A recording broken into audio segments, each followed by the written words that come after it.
what were the messages that you received as a young girl? Really listening to that and saying, why am I resisting allowing other people to tell me how beautiful I am or what they find beautiful about me?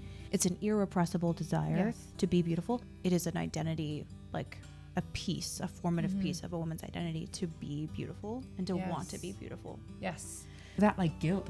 Well, it was my fault because the way I looked. It's a lie. It's a lie. Hello and welcome to Tea with Dymphna. I'm Lauren. I'm Elizabeth, and we are two licensed Catholic psychotherapists. And today we're talking about beauty. I think that everyone, to some degree, desires beauty in different shapes or forms. But I think for a lot of people, there's shame and guilt wrapped in with beauty, and this inner conflict of I desire beauty, but I feel guilty for wanting it. And then it's easy to just cast it off as vanity. So Lauren, I'm curious, how have you seen, what difficulties have you seen with people and desiring beauty? So I've worked with a lot of different types of people, but I would say beauty most often comes up with women. That's not to say that men don't struggle with the idea of being like physically attractive or body image or anything like that. But I think specifically, more often than not, it's women that I see with this struggle. I think there's an inner war between like wanting to be beautiful for Christian women and specifically, but wanting to be beautiful, but not wanting to be vain or self-obsessed. How that can manifest is repression. Sometimes people become like they repress themselves and they tell themselves that it's bad. I think sometimes people, it actually can lead to more self-obsession because it's like, I'm not supposed to be thinking about that. Yeah. So then the shame of that can lead to it. So, and a lot of like thinking around like, am I too beautiful? Like, am I putting too much effort into my beauty? Yeah. And then that's, a lot of like revolving around self again. Absolutely. How have you seen it shown up in the work that you do? Yeah.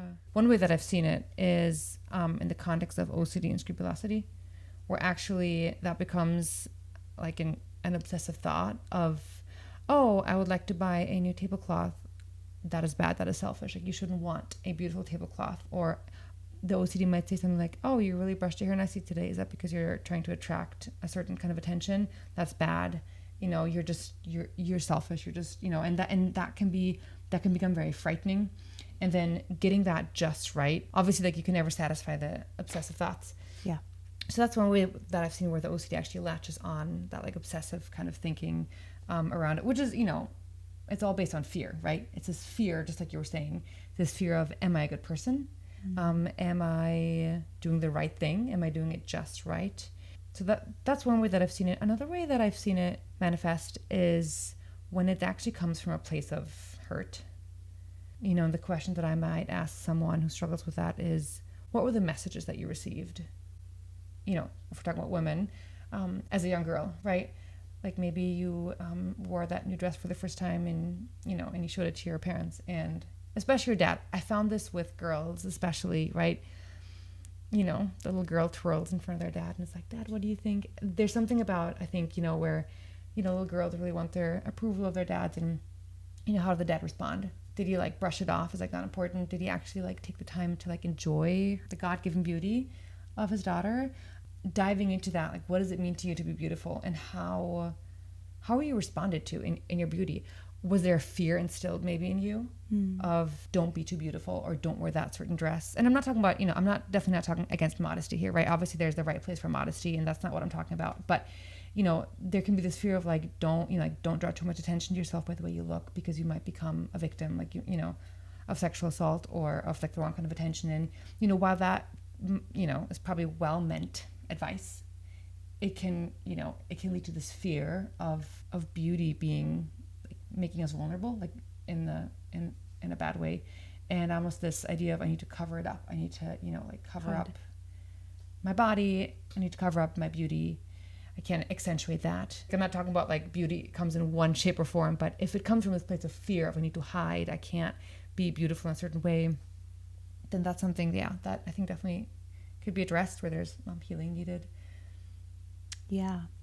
I have also seen this wound come from, it's been mentioned many, many times to me in my work, of like a father's influence and the words that he speaks and how impactful they can be for people who are even like women that I've worked with well into their 50s and 60s and 70s, and the like long lasting impression that the things that a father says leaves on a woman. Obviously also within marriage, this is a huge topic, and I do couples counseling, so the words that a husband speaks to his wife obviously really matter, and how they respond. I think it's interesting though, because part of what it seems like we're talking around is the idea that to a woman, being beautiful is actually a part of her identity.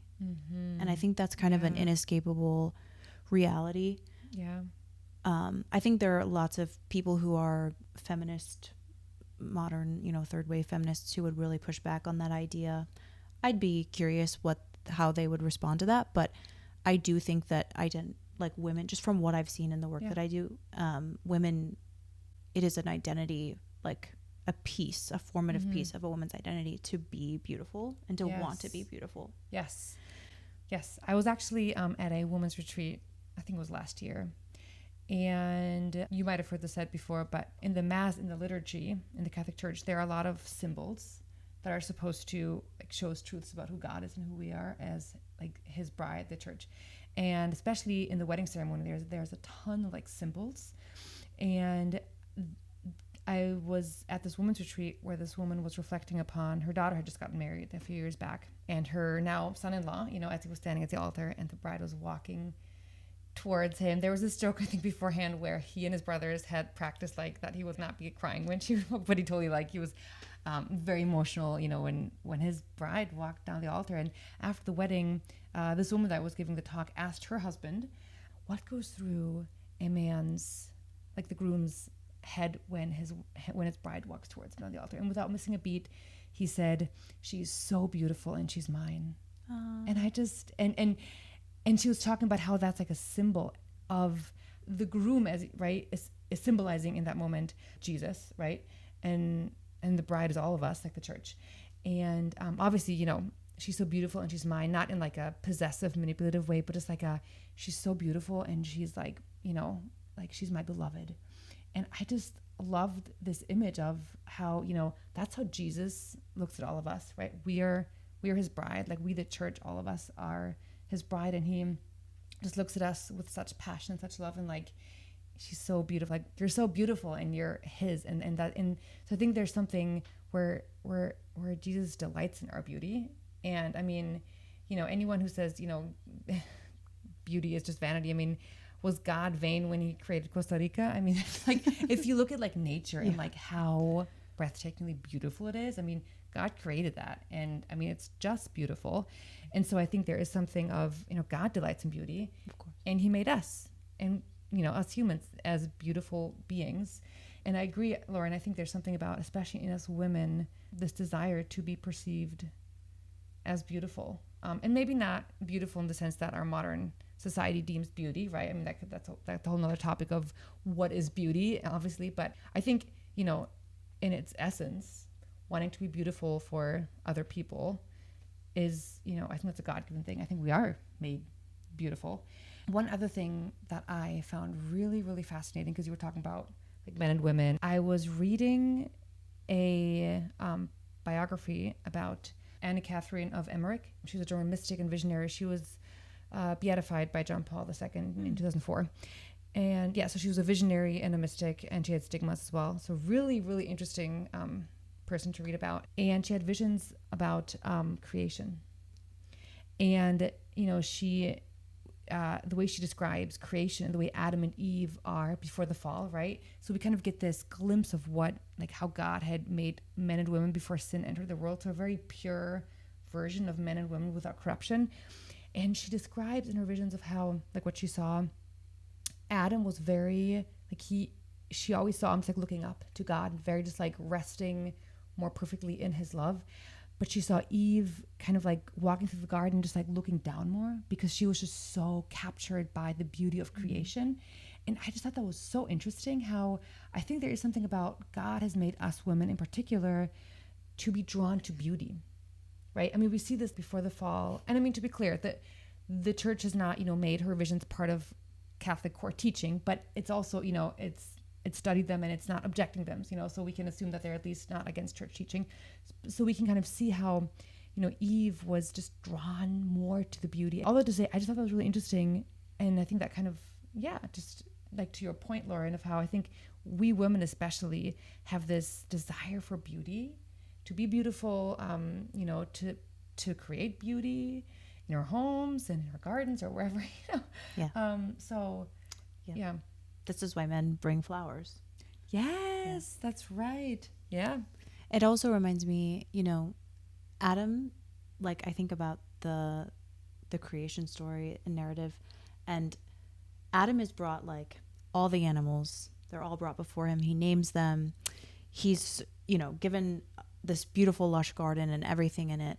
And still God sees him as lonely. And God, the first thing that God names not good is Adam's loneliness. And then he puts him to sleep. He takes his rib. He creates Eve out of the highest being. And she's the last thing that God creates. And then so we're the pinnacle of creation, ladies. Well, men and women, but yes, women in a special way. And just kidding. And when he sees her, he has a response unlike any other thing that he responds to. He says, "Oh, this at last is bone of my bone and flesh of my flesh." And so that I think is that response captures every woman's desire. How we all wish to be seen. Yes. And unfortunately, we live in a world where we've dissected humans to fulfill some kind of sick and broken need within ourselves. And this is where you get into people comparing themselves, which is a really common thing that I see, especially among adolescents, but really it can happen at any point in time. Actually, I was going to say, as I do more and more work with older women, one of the things that I encounter is postmenopausal women often really struggle with that shift into weight gain and skin, like wrinkles and all of these things. And that transition can be so rough because even no matter what your age, you desire to be seen as beautiful and you desire to be a bride. So I do think that there's just no way to escape the reality. I know people will riot and say no, but and I think the more people riot, the more like in my opinion, it's confirmed that this is a desire that all women have, and you just can't get away from that. Yeah. What would you say to a woman when you counter them? You were talking about the postmenopausal women, but also maybe younger women. What would you say to them if they come to you and they just say, I just, maybe they have this desire to be beautiful. They don't feel beautiful for whatever reason, maybe because they've been told they're not beautiful or just their own kind of insecurities, and maybe there's an aspect of them they're trying to like pretend that it's not important to them. Or how would you address, like what would you say to them? How would you how would you help that person? So it can really depend on how the problem is presenting, but I think a really common one that I've seen is women will start to feel bad about themselves, their body, and then they act out of that fear. So they begin to hide themselves. They begin to retreat inward. I've seen things go from like, I feel bad about myself and my body, to all like starting there, and it ends with, I think I'm dumber now. I don't speak as much. I hide when people ask me questions. I don't want to go out of the house. And so when I start to see that, because like a belief will manifest as a behavior. We've talked a lot about that on our channel. And so one of the things that I'll say is like, what's the message that you're sending yourself when you say, you're ugly now, so you can't have an opinion? What's the message that you're sending when you say, I just like the changes that my body is having, so I'm going to wear stretchy pants and a baggy shirt for the rest of your life? You're not going to leave the house? You're not going to put on makeup anymore, even though you like putting on makeup? It's almost like your sense of your own beauty defines your dignity and your worth. Yes. This is the connection. And so that's what I'll have women do. I'll be like, okay, look, you don't fit in your size whatever pants anymore. cool. Go out, take a girl who loves you, like your close friend, and go shopping. Stop trying to fit into whatever that was that you were wearing. Yes. Throw that away and buy yourself some clothes that actually fit. Yeah. Because you deserve it. You would never treat your children like this. Yeah. You would never treat your granddaughter like this. If she gained weight, you wouldn't go, well, you don't get new clothes until you fit into your old ones. You'd never do that. Yeah. No, so why are you doing that to yourself? Yeah. Yeah. No, that's so true. I think it really starts at where you were saying becoming aware of how am I speaking to myself when I think about my appearance, when I look into the mirror. What am I saying? Even those like micro thoughts like in the back of my mind, and being really aware of, like, would you talk that to your daughter or to your friend? Probably not. Hopefully not. I mean, but probably not, right? Right. And then, you deserve that same kind of treatment to speak respectfully to yourself and lovingly. And, we've talked about this on our channel too, of how actually replacing those negative thoughts with positive ones, even if at first they're hard to believe because your brain isn't used to thinking that way, but that will really impact how people think about themselves, right? Yeah. And so being aware of that, like starting there, like, how am I talking to myself? What are the messages? Because oftentimes, right, we might have received those messages from other people, either directly or indirectly, but then we start to repeat them and echo them, and then they become our truths. And then all of a sudden, it's like, that's just the reality, which is not, but that, we start to really believe those. So, yeah.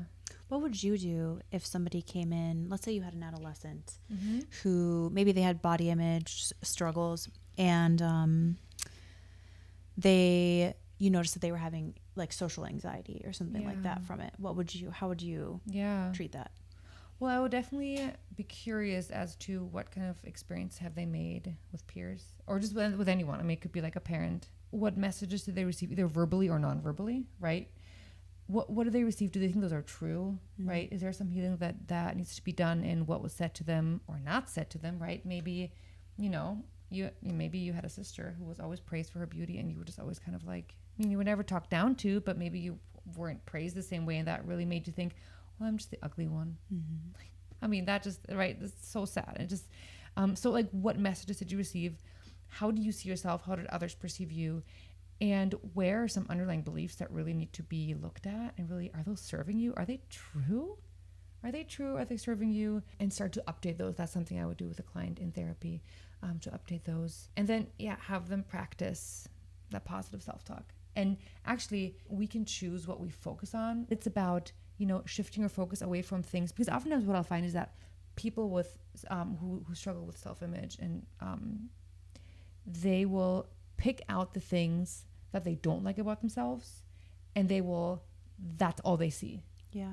And if I ask them, can you tell me 3 things that you actually like about your appearance?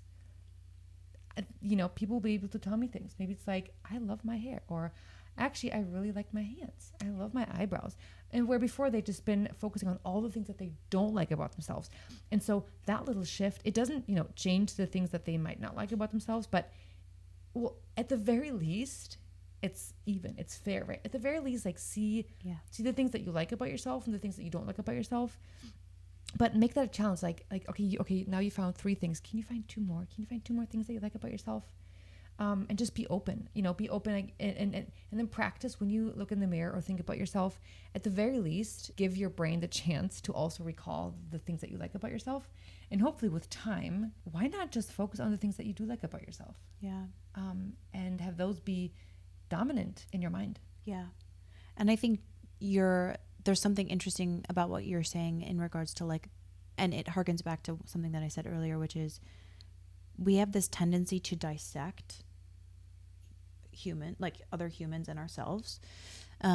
We sum up people, like, for example, you see this all the time in like social media comparison, where it's like, well, that person got married, lost 5 pounds, and is in, I don't know, Bolivia for their honeymoon or something. And so it's like their life must be great. And it's like, absolutely not. You've dissected this person. You've maybe they do have like good social skills and you feel socially anxious, or maybe they do have culturally more like aesthetic hair or whatever, like according to whatever culture you're from. But actually, the fact that you've dissected this person and said like, okay, it's this, and this trait that make them more valuable than me is it's not holistic. Yeah. That's what I want to say. Yes. It's not a holistic thing. And the thing Yeah. is, anybody who's observing you, who's a healthy person, they're observing you holistically. Mm-hmm. One thing that I like to remind people is I'll be like, do you have anybody in your life that you think is really pretty? Mm-hmm. And this comes from a conversation that I had with a friend one time where I was like, you know, we have this mutual friend who's like so lovely. She walks on a ray of sunshine. She's so beautiful. Yeah. And one time she disclosed to us that she felt uncomfortable about like her facial, like she had some like acne scars. And this other friend of mine was like talking about how it's so odd for her to have been saying that, because when we look at her, we don't even see them. Yeah. Like we see her holistically. We see her as a whole person, and it's something that would never even occur. And it's true in my mind to care about, like, you're so beautiful from the inside out. Like it's not something that I ever even think about. And so I try to remind people that a healthy person is observing you that way. Yeah. They're seeing all the lovely little like quirks and mannerisms and adorable things that you do. That is how they're seeing you. And if you even think about, how do I see my beloved friends and family members? You're doing the same thing. Yeah, that's true. Yeah. No, that's very true. One other thought that I had is, I've noticed this in some people having the tendency, when you receive a compliment on your appearance, what's your response? Do you say, oh yeah, no, like, oh gosh, like my hair, you know, if someone's like, oh, Lauren, your hair looks so pretty, and you're like, oh no, like it's terrible today, like look at this and this is standing out, and I would never say that. oh good, because your hair is on fleek. But do people still say that, on fleek? I don't know. So. I don't know. Oh, I'm dating myself, aging myself. Okay, but I mean, somebody once said to me, and I found this so valuable, they said to me, the only correct response to a compliment is thank you. Thank you. And and then maybe noticing, is there a resistance, like when somebody compliments you on your beauty? And this could be like physical beauty, or like you were saying, wow, you just have such a warm smile, or like your charisma, like whenever you come into the room, you have such like a warm, you know, it could be, that's beauty too, right? What's your response? And do you, like, I mean, outwardly, what's your response? But also inwardly, do you have this resistance come up? Maybe there's this voice, accepting this compliment would be vain, so I have to like reject it because I don't want to become too arrogant.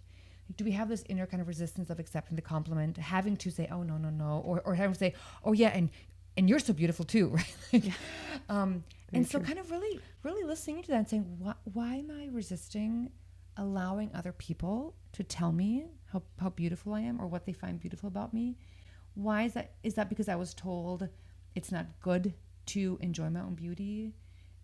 Is there some kind of fear that was instilled of, right, kind of what I was saying earlier, like don't be too beautiful because, you know, you might become a victim, you might be taken advantage of, be used, and kind of listen into that and allow yourself to open your heart to those warm words, and to let that become your truth. Because I mean, you might be listening to all the negative things you say to yourself, or that, you know, somebody might say something negative about you, and you take that as like, you know, you take that as gold, and you're like, oh wow, this must be true, like I really have to work on that, or, you know. But when somebody says something positive about you, you know, do you take that in as well? Do you accept that as, wow, Elizabeth really likes my hair, right? Or actually, before I started filming, I was like, Lauren, your hair looks so pretty today. And you know what I said?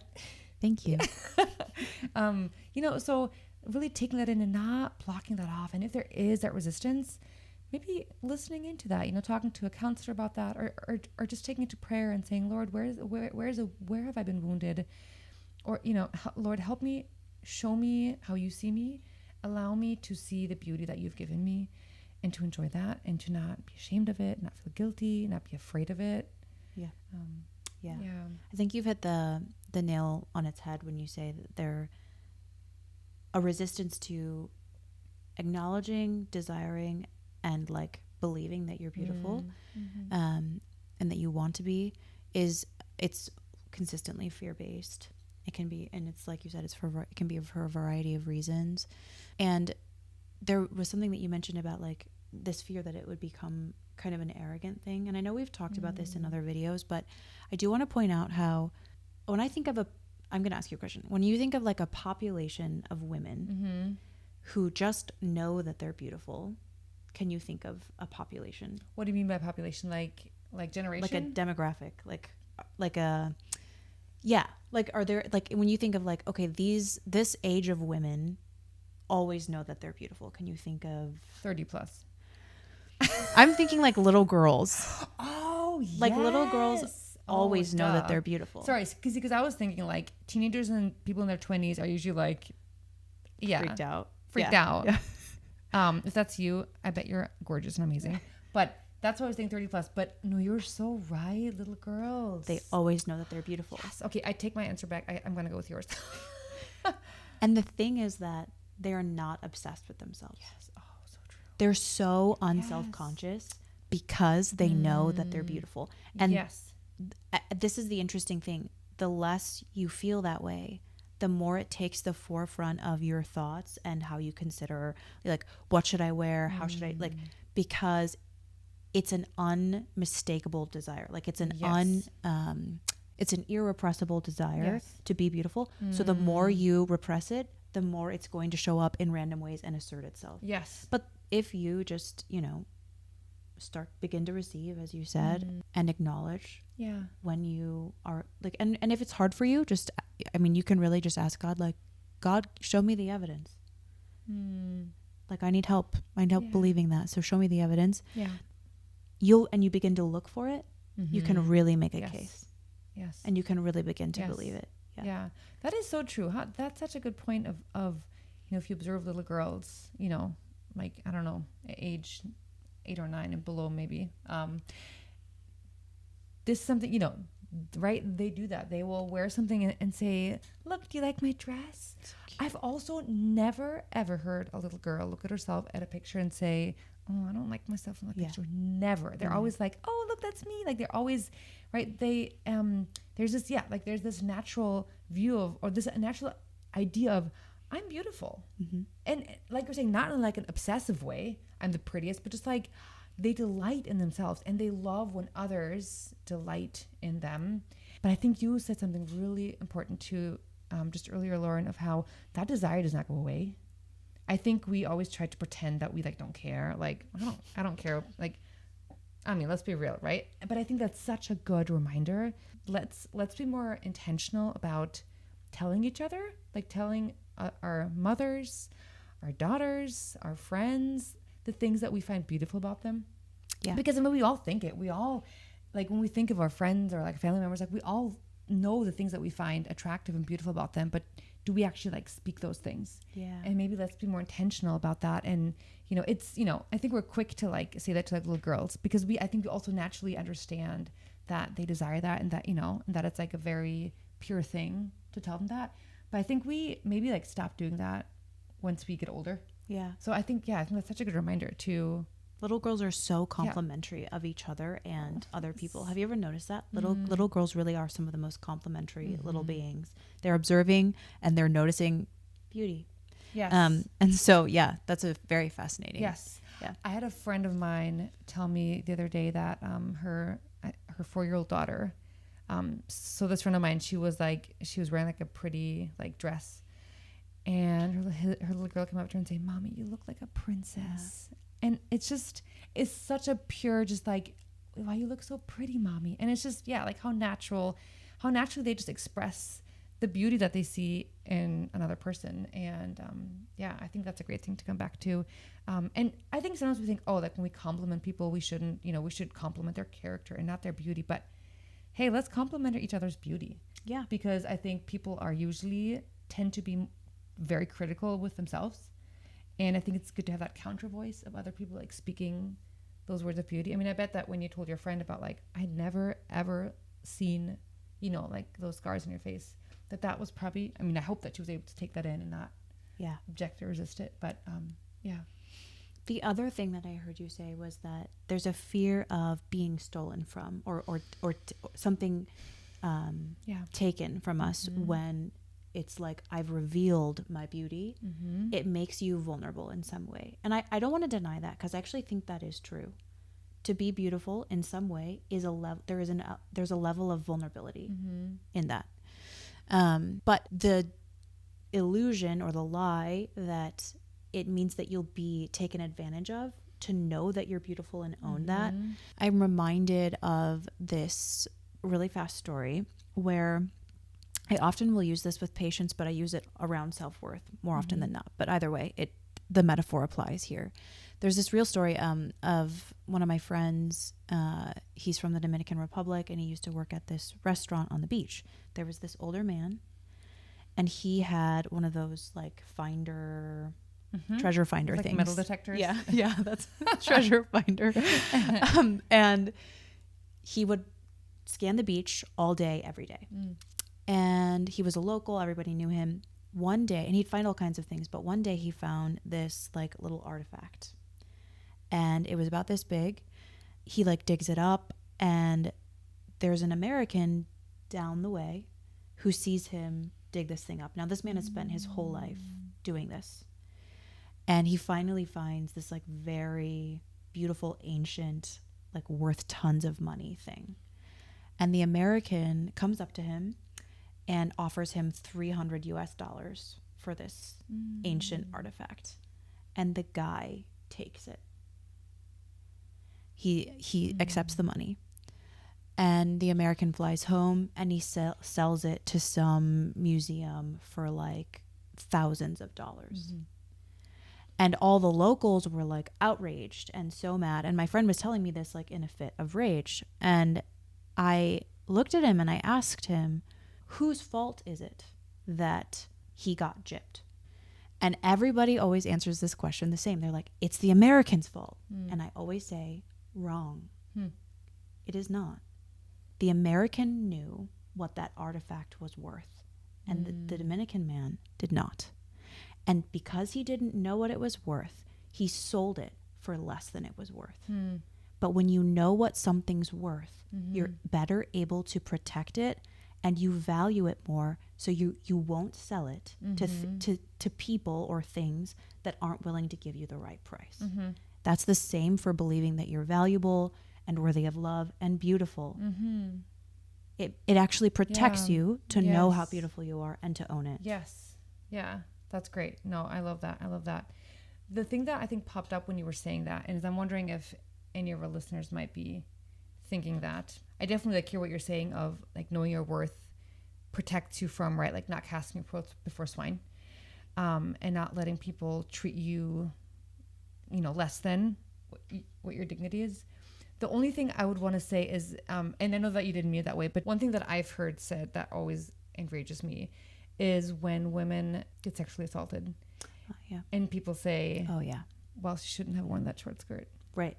Like that makes me right now like punch the camera. It's like, what? And again, I know that's not what you meant, but I just want to like really like draw a line there.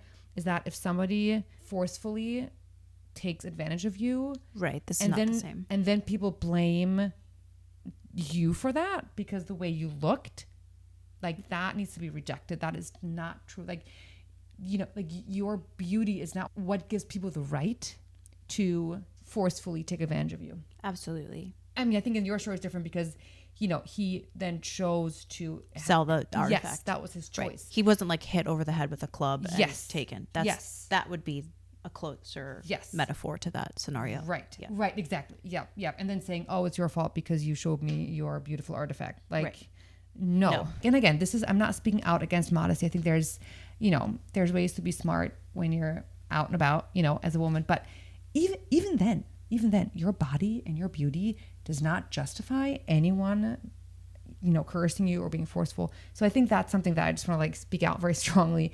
But I think for a lot of women, that's also where that fear comes from, or that like guilt of like, well, it was my fault because the way I looked. Yeah, it was my fault, and then they carry this guilt and the shame inside of themselves, and that just needs to be rejected. Yeah, absolutely. It's a lie. It's a lie. Yeah. Well, do you have anything else before we close today to say? No. Yeah. That was really it. I loved our conversation. This was so insightful. I just loved all the things that you said, and found this really inspiring, and I hope that you all found this inspiring too. And if you like this video, consider sharing it with a friend, and subscribing to our channel if you like, so you don't miss any other videos. And until next time, God bless you and have a great week. Bye guys. Bye.